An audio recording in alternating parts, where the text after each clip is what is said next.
नमस्कार, अभिनंदन और स्वागत है आपका ज्ञान सागर क्लासेस के ऑनलाइन प्लेटफॉर्म पर। प्रिय विद्यार्थियों, एक बार वीडियो को सभी ग्रुपों में शेयर कर देना।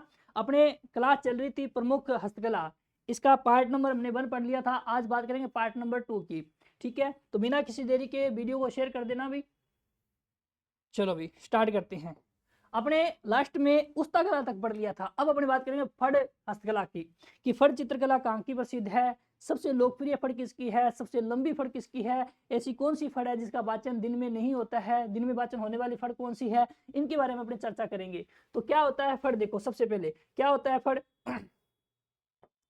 फड़ दो मेरे बच्चों, ये होता है ना, किसी कपड़े के पर्दे पर लोक देवता या महापुरुषों का चित्रण करना ही क्या कहलाता है, फड़ कहलाता है। ठीक है, प्रसिद्ध कहाँ की है, तो शाहपुरा जिला। शाहपुरा जिला नहीं है, अब शाहपुरा है वो भीलवाड़ा में है। कहां पर है, शाहपुरा भीलवाड़ा में है, जिला नहीं है। शाहपुरा कहाँ है, भीलवाड़ा में है, तो शाहपुरा भीलवाड़ा के अंदर है।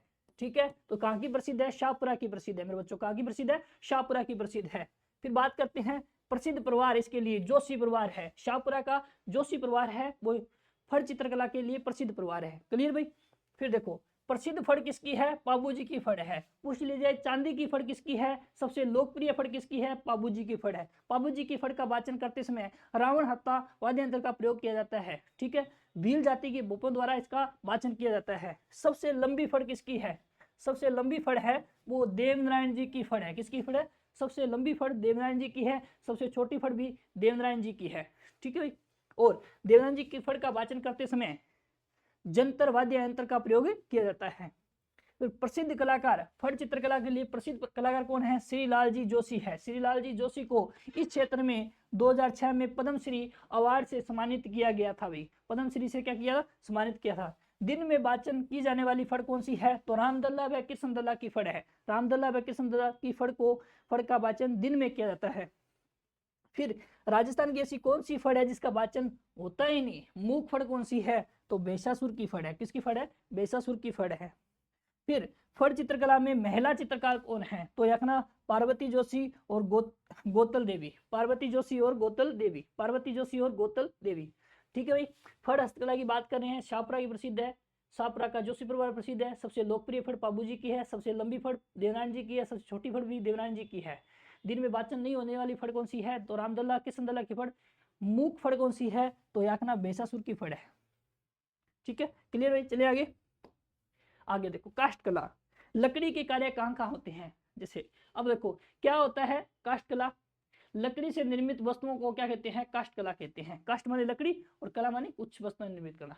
प्रसिद्ध लकड़ी की काष्ठ कला कहाँ की प्रसिद्ध है, बस्सी गांव की है। और बस्सी गांव कहाँ पड़ता है, चित्तौड़ में पड़ता है। इसके अलावा जेठाना गांव डूंगरपुर, तो यखना बस्सी चित्तौड़गढ़ और जेठाना डूंगरपुर की प्रसिद्ध है। लकड़ी के कार्य के लिए प्रसिद्ध कौन है, इसका जनक कौन है, प्रभात जी सुतार है। यहाँ सुतार जाति होती है वो लकड़ी का काम हमेशा करती है। सुतार जाति क्या करती है, लकड़ी का काम करती है। फिर देखो कावड़ कला, कावड़ कला है क्या, मंदिर नुमा काष्ठ कला कृति जिसमें कई कपाट यानी द्वार होते हैं। कपाट मतलब दरबार होते हैं उन्हें क्या कहते हैं, कावड़ कला कहते हैं। कावड़ प्रसिद्ध कहाँ की है, तो बस्सी चित्तौड़गढ़ की प्रसिद्ध है। कहाँ की प्रसिद्ध है, बस्सी चित्तौड़गढ़ की। अन्य नाम देखो, इसे चलता फिरता मंदिर भी कहते हैं। क्या कहते हैं, चलता फिरता मंदिर भी कहते हैं। बहुत सारे ऐसे जनजाति होती है जो अपना गुजारा करने के लिए उन मंदिरों का प्रयोग करती है। ठीक है भाई। इस कावड़ कला का कलाकार कौन है, मांगीलाल जी है। कौन है, मांगीलाल जी है। विमान क्या होता है, देखो भाई, लकड़ी से निर्मित मंदिर नुमा सिंहासन या देव विमान को विमान कहते हैं। ठीक है। फिर कठपुतली कहाँ की प्रसिद्ध है, उदयपुर की। कठपुतली में किस लकड़ी का प्रयोग होता है, अर्डू की लकड़ी का प्रयोग होता है। किसकी, अर्डू की लकड़ी का प्रयोग होता है। बाजोट क्या है, लकड़ी की चौकी को बाजोट कहते हैं। ठीक है, लकड़ी की चौकी को बाजोट कहते हैं। तोरण क्या होता है, तोरण का प्रयोग विवाह शादियों में किया जाता है। जब दूल्हा प्रवेश करता है उस दौरान उसको तलवार से तोरण को मारना होता है। बोलते हैं ना दूल्हा तोरण मारेगा, तो उसे तोरण कहते हैं। तो इसका प्रयोग कहाँ होता है, विवाह के अवसर पर प्रयोग होता है। चोपटा क्या है, कुमकुम व अक्षत, अक्षत रखने के लिए लकड़ी का जो पात्र होता है उसे चोपटा कहते हैं। क्या कहते हैं, चोपटा कहते हैं। क्लियर भाई। आगे देखो। ठीक है, आराम से धीरे से पढ़ना है। देखो अब देखो चमड़ा उद्योग की बात करें, किसकी, चमड़ा उद्योग की। चमड़ा उद्योग में सिर्फ चमड़ा या इसे बोलते हैं लेदर, चमड़ा या लेदर पार्क कहां पर है, मानपुरा माचोड़ी गांव जयपुर। ठीक है, ठीक है, पहले ये जयपुर ग्रामीण में था, अब जयपुर में है। थोड़ा सा देखना। भीनमाल जालौर में कसीदाकारी जूतियां प्रसिद्ध है। भीनमाल जालौर की क्या है, कसीदाकारी जूतियां प्रसिद्ध है। थोड़ी सी ध्यान रखना आप, भीनमाल की क्या प्रसिद्ध है अभी, कसीदाकारी जूतियां प्रसिद्ध है। मोजड़ी क्या है, जोधपुर की प्रसिद्ध जूतियों को क्या कहते हैं, मोजड़ी कहते हैं। इसके अलावा बनोटा, दूल्हा दुल्हन की जूतियों को बनोटा कहते हैं, क्या कहते हैं, बनोटा कहते हैं। आगे कपड़े से संबंधित प्रिंट या पोंचा या बुनाई की बात करते हैं। पाव रजाई कहाँ की प्रसिद्ध है, जयपुर की। पाव रजाई कहाँ की प्रसिद्ध है, जयपुर की। खेसले कहाँ की प्रसिद्ध है, लेटाग्राम जालोर की प्रसिद्ध है। खेसले कहाँ की प्रसिद्ध है, लेटाग्राम जालोर के प्रसिद्ध है। नमदे कहाँ की प्रसिद्ध है, टोंक के प्रसिद्ध है। मलमल कहाँ की प्रसिद्ध है, मथानिया जोधपुर की प्रसिद्ध है। कहाँ की प्रसिद्ध है, मथानिया जोधपुर की। पूछे जाए लाल मिर्च कहाँ की प्रसिद्ध है, तो भी आप कह देना सर मथानिया जोधपुर की प्रसिद्ध है। कहाँ की प्रसिद्ध है, मथानिया जोधपुर की। और मलमल भी कहाँ की प्रसिद्ध है, मथानिया जोधपुर का प्रसिद्ध है। क्लियर बच्चों। मिरर वर्क है वो कहाँ का प्रसिद्ध है, जैसलमेर का प्रसिद्ध है। इसके अलावा दरिया कहाँ की प्रसिद्ध है, टांकला गांव नागौर की प्रसिद्ध है। कहाँ की प्रसिद्ध है, टांकला गांव नागौर की। इसके अलावा लबाना गांव दौसा की भी है, सालाबास गांव जोधपुर की भी है। मूलतः टाकला गांव, ठीक है। इसके अलावा भी आप याद रख सकते हो। पेचवर्क का काम शेखावाटी और जयपुर का प्रसिद्ध है। पेचवर्क का काम कहाँ का प्रसिद्ध है, जयपुर और शेखावाटी का प्रसिद्ध है। गलीचे जयपुर व बीकानेर दोनों के प्रसिद्ध है।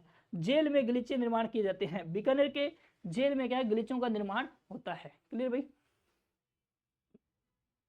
और देखो राज्य में प्रमुख प्रिंटों की बात करते हैं कि प्रिंट कहाँ कहाँ है। बालोतरा जिला, यहाँ पर अजरक प्रिंट और मलिर प्रिंट है। पिछले जाए बालोतरा जिला में कौन कौन से प्रिंट है, तो आप कह देना सर अजरक प्रिंट और मलिर प्रिंट है। अजरक प्रिंट में लाल व नीले रंग का प्रयोग किया जाता है। मलिर प्रिंट में काला व कथई रंग का प्रयोग किया जाता है। इसके अलावा एक और है अकोला गांव हमारे चित्तौड़ में पड़ते हैं। यहाँ दो प्रिंट काम करते हैं, आजम और जाजम प्रिंट। इन आजम व जाजम प्रिंटों में लाल व हरा रंग का प्रयोग किया जाता है। ठीक है। अब देखो अकोला गांव में दाबू प्रिंट भी है। क्या होता है, जिस भाग में कपड़े के रंग नहीं किया जाता उस भाग को कपड़े में लुंगदी द्वारा दबा लिया जाता है, उसे बोलते हैं दाबू प्रिंट। और दाबू प्रिंट कहाँ का प्रसिद्ध है, अकोला गांव चित्तौड़गढ़ का प्रसिद्ध है। बगरू प्रिंट, बगरू जो जगह पड़ती है वो जयपुर में पड़ती है। कहाँ पड़ती है, जयपुर में पड़ती है। तो बगरू प्रिंट कहाँ का प्रसिद्ध है, जयपुर का प्रसिद्ध है। इस बगरू प्रिंट में मुख्य रंग कौन सा होता है, काला, लाल और मेहरून रंग होता है। इसका कलाकार कौन है, राम किशोर है। बगरू प्रिंट का प्रमुख कलाकार कौन है, राम किशोर है। आगे बात करते हैं सांगानेरी प्रिंट है वो सांगानेर जयपुर का प्रसिद्ध है। मुख्य रंग कौन सा, इसमें सफेद रंग है। बेल बूटेदारों के लिए प्रसिद्ध है। ठीक है। कलाकार की बात करें तो मुन्नालाल गोयल इसके प्रमुख कलाकार हैं। मुन्नालाल गोयल इसके प्रमुख कलाकार हैं। प्रिय विद्यार्थियों, ये छोटी सी क्लास थी हमारी, इस क्लास के माध्यम से मैंने आपको पढ़ाने की कोशिश की है। एक बार नहीं 2 बार इसको देख लेना, और यदि समझ में नहीं आई तो कमेंट कर देना, और बेहतरीन तरीके से आपको पढ़ाया जाएगा। और नेक्स्ट मैं किस पर वीडियो बनाऊं इस बात पे भी कमेंट करना। यदि आपको वीडियो अच्छी लगे तो वीडियो को लाइक, चैनल को सब्सक्राइब करना। मिलते हैं नेक्स्ट वीडियो में, तब तक के लिए धन्यवाद।